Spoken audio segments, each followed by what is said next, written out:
Ya pemirsa, kembali lagi di Special Talk Show. Nah, di segmen kedua dan juga nanti di segmen ketiga kami sudah membuka line telepon interaktif untuk Anda pemirsa yang ingin bertanya seputar upaya optimalisasi alat dan mesin pertanian dalam rangka mempercepat tanam. Mungkin juga ada pertanyaan bagaimana untuk memperoleh bantuan untuk mesin pertanian misalkan. Anda juga bisa langsung menelpon. Kemudian juga ada yang ingin bertanya seputar apa-apa saja program dari Dinas Pertanian dan juga Perkebunan untuk mempercepat tanah ataupun untuk perkembangan hasil sektor pertanian seperti panen misalkan. Anda bisa langsung menelpon di nomor telepon yang sudah tertera di layar televisi Anda.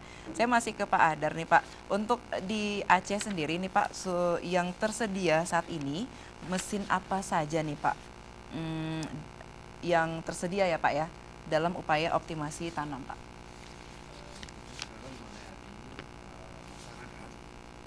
Terutama petani daerah sentra produksi itu traktor 4 bidi, combine harvester. Kalau untuk alat tanam jagung ini masih sangat jarang orang pakai karena mungkin luas areal tanah masih belum begitu luas. Untuk pelayanan kita memang ada khusus seksi pelayanan. Jadi di sisi pelayanan ini melayani pihak kedua, itu petani ataupun kelompok tani atau gapoktan ataupun ubja. Mereka dapat memanfaatkan Arsintan melalui kerjasama operasional. Ada satu lagi seksi kami yang menangani tentang pengembangan teknologi pertanian.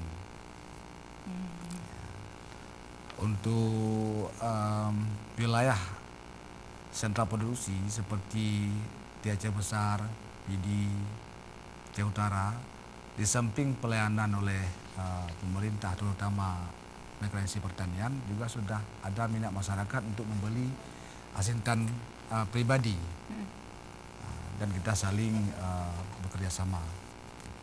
Nah, seperti misalkan untuk prapanen dan juga pasca panen ini ada traktor roda 4 ya Pak ya? Ada hand traktor juga, ada rice transplanter gitu Pak ya. Kemudian untuk pasca panen ada power tracer, combine harvester, dan crown seller. Nah, ini kondisinya untuk keempat ataupun bahkan juga lebih di mesin pertanian, kondisinya dalam kondisi yang baik, perawatan yang baik, atau bagaimana nih Pak? Kita juga harus tahu untuk menggunakan mengoperasikan alat mesin tersebut, kita juga harus mengetahui juga kualitas mesin tersebut Pak.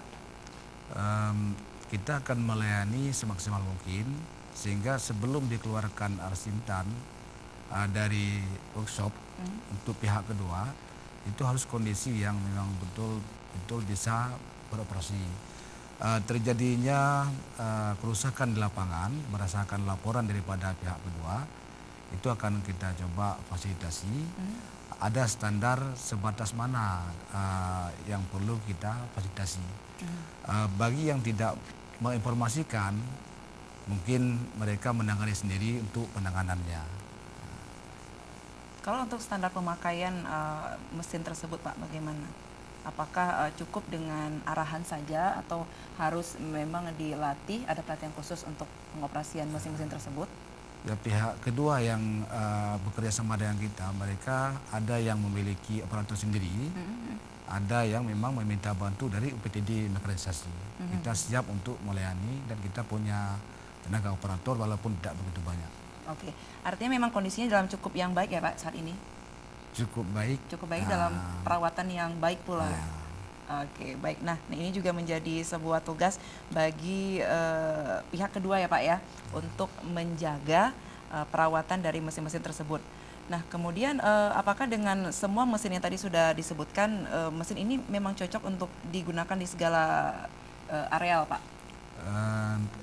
Areal-areal tertentu memang seperti combine harvester, ada area yang terlalu dalam memang harus kita survei dulu.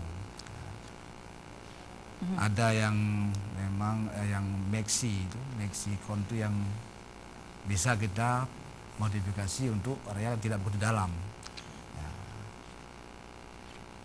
Oke, nah baik pemirsa, dalam rangka mendukung pengembangan Arsintan, ini pemerintah juga berupaya untuk memberikan bantuan berupa paket alat dan mesin pertanian kepada unit pelaksana teknis daerah, provinsi, dan kabupaten yang dikelola dalam bentuk kerjasama operasional ataupun tadi sempat disebutkan adalah KSO ya Pak ya, dan Brigade Alsinta. Nah, untuk mengatasi kekurangan tenaga kerja di bidang pertanian ini bagaimana Pak? Ya tadi Bapak sudah jelaskan seperti misalkan tidak ada operator atau solusi yang lain yang bisa diambil bagaimana Pak? Tahun ini kita sudah melatih beberapa petugas di BPP seprovinsi Aceh untuk menjadi operator. Mungkin ke depan dari masing-masing kelompok tani kita akan coba rekrut, melatih kompetensi mereka dalam hal operasional Alsintan di wilayah masing-masing.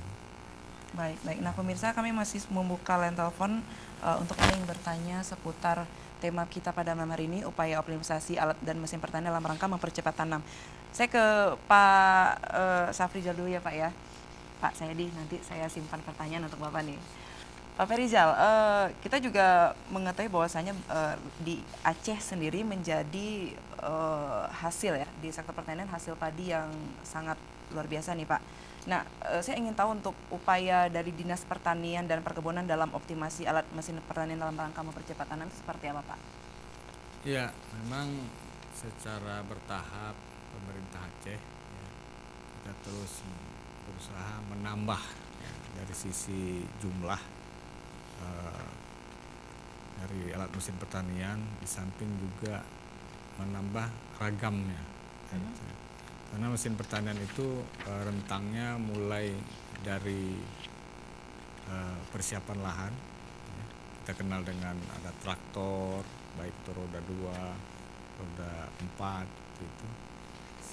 Juga penanaman, ada rice transplanter gitu.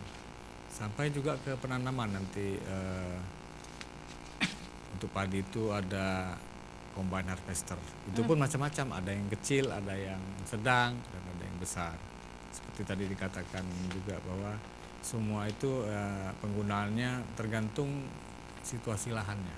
Tentu dengan harus yang cocok begitu, seperti itu. Nah, di samping alat mesin sendiri sebenarnya yang harus kita perhatikan adalah sumber daya manusianya. Ya seperti tadi kita bahas tadi bahwa tidak semua masyarakat petani itu siap gitu. Nah, jadi kalau alatnya ada tapi yang melaksanakan atau menjalankan alat itu sendiri tidak terampil, tentu itu jadi suatu kendala juga gitu itu ya. Alat ada tapi tidak bisa dijalankan atau tidak bisa dirawat, tentu itu menjadi kendala. Nah seperti tadi katakan Pak Ahdar juga bahwa pihak Dinas Pertanian sudah memberikan pelatihan-pelatihan ya, baik itu untuk petugas mereka sendiri supaya jumlahnya lebih banyak maupun ke petani pengguna, karena tadi dengan sistem KSO berarti kan petani atau kelompok tani itu kan menjalankan sendiri mesin-mesin itu, sehingga supaya tidak cepat rusak ataupun secara efektif gitu kan. Tentu mereka juga harus dibekali dengan pengalaman dan juga keterampilan supaya dapat memanfaatkan mesin tersebut secara baik seperti itu. Kami dari Balai Pengkajian Teknologi juga sangat senang memberikan bimbingan bantuan gitu kan, sekaligus memperkenalkan alat-alat baru ya. Seperti misalnya alat tanam padi gitu kan. Masih jarang kita melihat petani menggunakan rice transplanter. Kalau kita menggunakan tenaga kerja manusia untuk 1 hektar itu berapa biayanya itu ya, sampai jutaan mungkin ya biayanya, dan itu lama, biasanya bisa sampai 10 hari. Namun kalau dengan menggunakan rice transplanter itu sangat efisien ya. Dalam 2 hari 1 hektar itu siap seperti itu dengan biaya yang lebih murah, hanya operator saja dan juga tenaga kerja yang lebih sedikit seperti itu, waktu yang lebih cepat dan sebagainya. Tentu namun mungkin karena keterampilan tadi itu belum dimiliki oleh semua petani dan juga peralatannya masih terbatas, sehingga mungkin pemanfaatannya belum begitu luas gitu kan. Padahal dari sisi teknologi itu sangat menjanjikan sekali. Nah, dengan cara pengolahan mereka yang masih tradisional dari masyarakat petani Acehnya sendiri, Pak, dengan kehadiran alat-alat mesin pertanian ini kan justru malah kehilangan jadi mata pencarian dari masyarakat ini, Pak. Ini solusinya bagaimana dari Dinas Pertanian? Ada solusi lain nggak, Pak? Iya, memang di zaman globalisasi ini ya penggunaan mesin pertanian itu tidak bisa dihindari, gitu kan. Karena memang terjadi kompetisi antara mesin pertanian dan manusia, gitu, dari sisi tenaga kerjaan. Namun kita melihatnya jangan negatif ya, ya, bahwa dengan adanya teknologi ataupun alat mesin tadi itu menggantikan manusia jadi tersisih lah seperti itu. Sebenarnya tidak demikian. Justru dengan hematnya tenaga, waktu, biaya semuanya itu menandakan bahwa selama ini tenaga kerja yang kita gunakan itu punya kesempatan yang lebih banyak, ya, baik itu di sektor pertanian ataupun di sektor lain gitu ya, untuk mencari lapangan pekerjaan. Nah, karena waktunya ada, betul itu waktunya ada. Ya. Yang kalau dulu untuk menanam padi katakan seperti itu perlu 20 orang, namun sekarang ini hanya mungkin 3-4 orang saja gitu kan. Ya. Nah yang lainnya bagaimana? Yang lainnya itu kan bisa tetap mencari pekerjaan di tempat lain ya, terutama yang daerah-daerah yang belum tersentuh oleh mekanisasi tadi, karena terus terang katakan belum seluruhnya kita menggunakan mekanisasi seperti itu. Di samping mereka juga bisa menambah penghasilan dari pekerjaan lain, saya pikirkan seperti itu yang mungkin income-nya lebih tinggi seperti itu, baik di sektor jasa, sektor perdagangan dan sebagainya seperti itu. Baik Pak, kita kembali lagi ke KSO tadi Pak ya. Saya ingin tahu jika ada yang ingin mengajukan KSO ini, bagaimana prosedurnya Pak? Ya, Pak Hadar atau Bapak? Itu mungkin Pak Hadar yang ya? gitu kan. Cuman mungkin saya bisa sedikit membuka gitu ya, di Pak Hadar lebih detailnya. Intinya KSO itu adalah bahwa kita memberi kesempatan kepada petani gitu ya, untuk menggunakan alat-alat penyelesaian yang dimiliki oleh ya. Jadi bukan alat yang diberikan kepada mereka, tapi alat yang dipinjam pakaikan oleh mereka seperti itu, dengan tentu ada sistem pembagiannya. Jadi mereka membayar sejumlah tertentu melalui kontrak, apakah melalui waktu ataukah berdasarkan luas areal dan sebagainya begitu. Nah, di mana nanti mereka membayar sejumlah tertentu berdasarkan kontrak itu. Nah, kemudian ya mereka silahkan dari kontrak itu mereka pun baik itu untuk bisa mengolah lahan miliknya ataupun bisa milik orang lain. Tentunya dengan sistem pembayaran, jadi sama-sama menguntungkan seperti itu. Baik. Nah, mungkin Pak Hadar bisa melanjutkan ataupun menambahkan nih Pak, prosedur untuk sistem pinjam tadi Pak ya, pinjam dan kerjasamanya seperti apa prosedurnya, kemudian harga sewanya berapa, dan dalam jangka waktu yang berapa lama peminjaman tersebut Pak, sewanya tersebut. Pihak pertama itu adalah Dinas Pertanian, CQ, UPTD Mekanisasi Pertanian.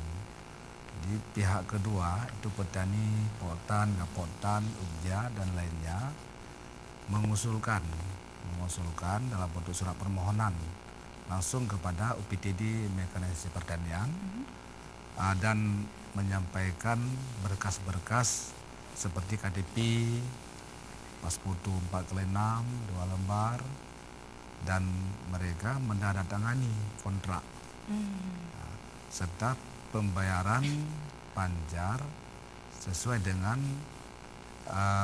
luas areal ataupun jangka waktu, karena kita ada store PAD. Biasanya petani yang jadi masalah sekarang, mereka mewakilkan kepada yang lain. Mungkin namanya orang kita malas untuk mengurus administrasi. Padahal kita membuka peluang sangat besar bagi petani atau kelompok tani untuk langsung datang ke PTD. Silakan datang menyampaikan dan kita akan verifikasi berkasnya dan mengetahui kecil sekarang. Kenapa mau dia kecil? Untuk keamanan Al-Sintan. Malah yang wilayah-wilayah tertentu kita coba ajak penyuluh pertanian untuk membantu memfasilitasi dalam administrasi. Untuk tarif sewanya sendiri mungkin Bapak bisa menyebutkan sekitaran berapa gitu Pak? Selama ini kita masih pakai kanun retribusi, itu untuk traktor masih rendah memang. Kita store ke negara itu 300.000 per hektar. Per hektar. Jangka waktu masa penyewaannya 1 bulan atau bagaimana Pak? Selama ini masih kita pakai satuannya hektar. Hektar ya Pak ya? Dalam waktu dekat ini kita sedang mengurus pergub tarif. Karena kita sudah BLUD, nanti akan ditetapkan melalui peraturan gubernur. Baik. Nah, ada pertanyaan, silakan pemirsa yang ingin bertanya seputar topik kita pada malam hari ini ya. Saya ke Bapak Syahyadi. Pak Syahyadi, menjadi fokus utama kita ketika membahas tentang sensus petani di tahun 2013 ya Pak ya, ini mencapai sekitar 900.000 KK. Kalau untuk tahun 2018 bagaimana perkembangannya nih Pak? Sensus tani itu dilakukan 10 tahun sekali. 10 tahun sekali. Nah, jadi untuk melihat beberapa indikator terkait dengan sektor pertanian. Ya. Dulu dilakukan tahun 2013. Nah, yang terakhir dilakukan adalah tahun 2009, berapa tuh ya? 2003 dengan 2013, sorry. 2013 yang terakhir, sebelumnya 2003. Nah, itu yang dari situ bisa terlihat bahwa ada berkurangnya jumlah kakak petani yang bekerja di sektor pertanian. Nah, jadi ada tren pengurangan jumlah tenaga kerja di sektor pertanian. Nah, ya itu seperti tadi, bisa karena salah satu karena sudah menggunakan teknologi, tentu yang bekerja di sektor pertanian Jadi berkurang. berkurang. Nah, kalau untuk di masa usia kaum pemuda nih, masa-masa produktif ini, melihat pada faktanya mereka kurang minat nih Pak dengan untuk langsung terjun ke sektor pertanian. Nah, sedangkan yang kita ketahui bahwasanya banyak sekali sarjana-sarjana pertanian yang dengan IQ yang juga luar biasa, tapi apa yang menjadi penyebab mereka mungkin tidak mau atau kurang minat atau bagaimana? Ini apakah juga termasuk nanti programnya memang hanya biasa-biasa saja atau ada gebrakan terbaru Pak? Memang kalau kita lihat data ketenagakerjaan kita itu tenaga kerja yang bekerja di sektor pertanian terutama di tanaman pangan umurnya relatif tua, sekitar 45 tahun ke atas. Jadi kalau yang ke bawah itu relatif sedikit, dan tenaga kerja muda-muda ini terutama yang kalau kita lihat angka pengangguran kita itu yang berumur 15 sampai 45 tahun itu relatif kurang tertarik masuk sektor pertanian karena sektor pertanian masih dilihat secara tradisional. Ya. Nah, inilah yang kita upayakan dengan terobosan-terobosan melalui Dinas Pertanian juga melalui BPTP bisa merumuskan terobosan-terobosan agar sektor pertanian menarik untuk generasi milenial ini. Ya. Nah, jadi ini yang kita upayakan, program-program untuk menarik minat daripada tenaga kerja muda ini, baik sektor tadi yang jasa Al-Sintan misalnya, yang bekerja jasa Al-Sintan, kemudian juga peningkatan nilai tambahnya di sektor pertanian. Nah, itu kita akan dorong seperti tadi bahwa akan ada memang kita belajar di negara lain.